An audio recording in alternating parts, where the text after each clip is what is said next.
I just got back from the Rosetta world premiere, and I learned a lot about the format.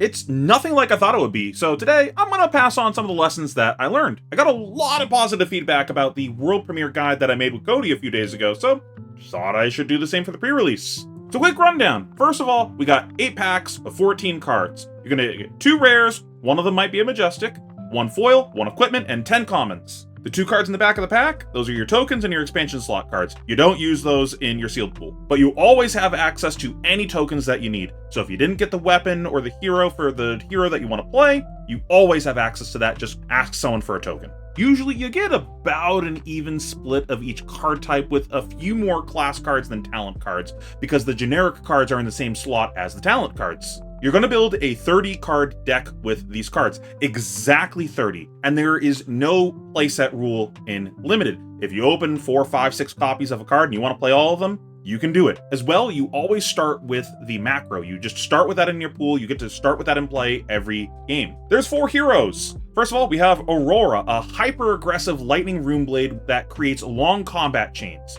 Florian, a defensive, grindy rune blade that tries to take over the game with lots of tokens. Ocilio, a lightning wizard that has kind of a combo-centric playstyle where you deal lots of arcane damage in big bursts. And Verdance, a earth wizard who's going to try to outlast their opponent by gaining a ton of life. So we opened our packs. First thing we gotta do is start sorting it and figure out what we want to play. I start by dividing all my cards into different piles based on their class, their talent, if it's a generic, and the equipment in its own pile. I want to see which piles I have the most class or talent cards, or if I have a full set of armor for someone. Next, I'm going to go through the different piles and separate out all of the reds in each pile, kind of to get a sense for which hero I have the most power cards for.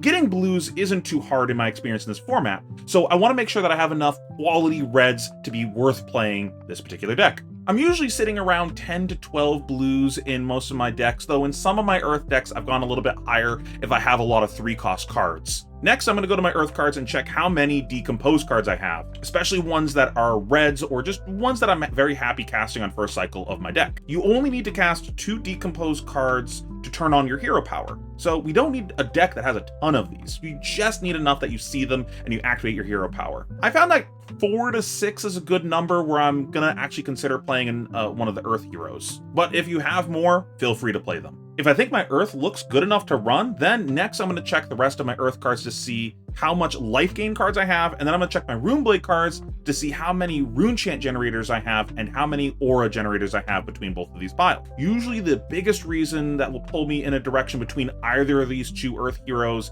is how many token generators or how much life gain I have, since I need ways to utilize my hero power. Otherwise, what's the point of playing the hero? While I'm looking through for these cards, I'm also gonna try to keep an eye out for how many non-attack actions that I have that are 3 blocks. I want to make sure that I have a good number of these, that way I can get value out of my embodiments of Earth. Next, let's talk about Lightning. Lightning is much more straightforward. Start by looking for all the lightning cards that you have that don't use your action point. So we're looking for go again cards and instants. Both lightning heroes really want to be using their weapon as much as possible, so we need a good number of lightning extenders to do that. Cards that are going to pull me into Ocilio are the lightning sigils, wizard cards with surge, lightning cards that don't use my action point. I just really want ways to play multiple lightning cards in one turn, so that way I can use my staff so I can get a big surge off. Honestly though, I don't think I would ever actually look at playing Ocilio in sealed unless I opened at least 1 Majestic Bomb. It's just not quite there in sealed. You just don't have the tools, and the Earth decks are just way too powerful for you to overcome their life gain. Aurora, on the other hand, the only thing that I'm really looking for is lightning go again cards and some good lightning attacks. Ideally, a lot of what I'm trying to do in the deck is play some good 1-cost attacks, so I can go like 1 for 5, sword for 2, another 1 for 5, or something like that, so that way I can get value out of my embodiments of lightning. Honestly though, if you're not sure which hero you should be playing and you can't kind of make heads or tails of what pile looks better, just play either of the Earth heroes that look better for you, or you're more interested in playing. It's probably pretty close. They are probably the best thing that you can be doing in sealed, and the only time you're going to be getting a lightning hero that's going to overtake that is if you get a really good lightning pool. Now, I mentioned a moment ago with Ocilio, bombs are a really big reason to pull me into a hero. Some of the Majestics can just win the game on their own. So if I open one of these, I'm going to heavily bias towards that hero so I can play it. Something like a Germinate where it can just take over the game. So now that we've finished deck building, we need to understand what the format's actually about. As I see it, there's 3 major cornerstones of the format. Evasive damage, trying to use all of your cards, and denying your opponent value. The first thing you're going to notice, of course, about this format is it's a lot of arcane damage, and it's kind of hard to prevent it. Initially, when looking at the set before Tampa, it looked like the format might be really fast because of the lack of interaction with arcane, but that didn't end up being the case. There were enough tools to deal with it between life gain and damage prevention that it really wasn't as big of a deal as I thought it would actually end up being, and it added a lot of depth to the format. That being said, you need to make sure that you do have ways to deal with arcane damage in your deck, and consider pitching it early to stuff your opponent trying to kill you at the end of the game. And don't get baited by a low health opponent. They're going to be playing these cards as well. But because of all this arcane, having a high density of 3 blocks in your deck is less important in this format compared to previous ones. Most of the time, you're only going to want to block with 1 or 2 cards anyways, so you don't need every card in your deck to be a 3 block. And sometimes you don't even get a chance to block, so the 3 block doesn't matter at all if you don't get a chance to block with it. What ended up being a bigger deal than trying to find ways to deal with arcane was finding a way to actually play all of your cards. Blocking is not always an option in the format because of the arcane, so it can be very easy to get stuck with extra cards. This can also lead to other issues where you end up having trouble filling your grave with decomposed food. So try to make sure that you have cards in your deck that help you use all of the cards in your hand to avoid this. Honestly, this is more of an issue for the Earth heroes than the Lightning ones, since they get access to a lot more go again in their cards or their hero power or their weapon. Some good examples of this, of ways to make sure you can use all your cards, is playing the instants that gain life, or the non-attack actions with go again, or the sigils and some of the auras. Just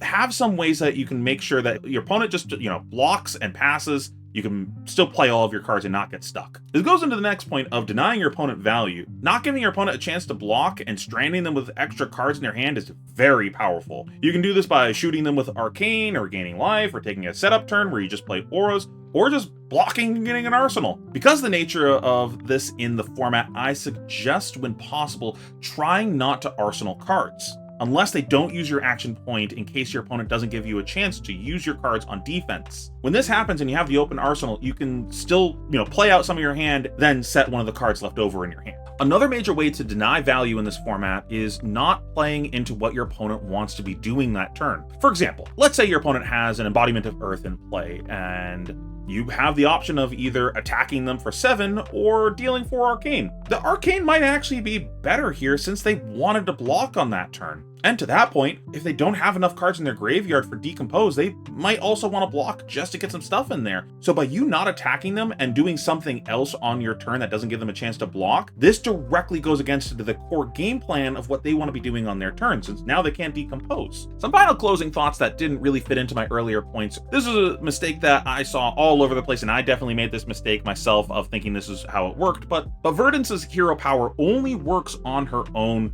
turn. So you don't have to worry about your opponent gaining life on your turn and then killing you in response. That being said, there really isn't that many ways to deal arcane damage on the opponent's turn. So you're frequently very safe on your own turn and don't have to worry about instant speed kills out of nowhere. I'm gonna throw the ones that I'm aware of on screen, but they're few and far between. Fatigue is a real part of this format, so you need to be prepared for that against the Earth heroes. Don't just throw your hand at them every turn and expect to win the game. They will deck you out. If you see that they're just blocking everything, you're gonna either want to damage stack or play a bunch of auras to make sure that you have a really big turn, or create more damage in your deck through recursive effects like your weapon or perennial Aether Bloom, or try to pitch stack them and create a really big turn at the end of the game that kills them out of nowhere. Before the game starts, think about what you need to use your macro for in a specific matchup. Do you need to use it early to stop damage because you went second and they shot you for a bunch of arcane? Or maybe you need to stop an on-hit like Meet and Greet or one of the surge effects that are really good. Or maybe you need to save it for the end game to stop some arcane just killing you at the end of the game out of nowhere. When in doubt though, use your weapon as a signpost of how to build your deck and how to play the games. All 4 weapons are very powerful, so if you're playing in such a way where you're taking advantage of your weapon, you're not going to be too far off from what you should be doing with your deck. I hope this is helpful to anyone going to the pre-releases. I'm going to have another video coming out soon after the pre-releases of what do I think about the sealed format. Now, I don't usually ask this, but if you found this helpful, please share it to your friends. If you think they would get value out of it, I want more people to be able to have the information they need to make sure they have a good time at the pre-release. This is honestly a very complicated set. If you enjoyed this video, please subscribe and consider checking out the Patreon. It helps support more content like this. Thank you so much for watching. I appreciate you.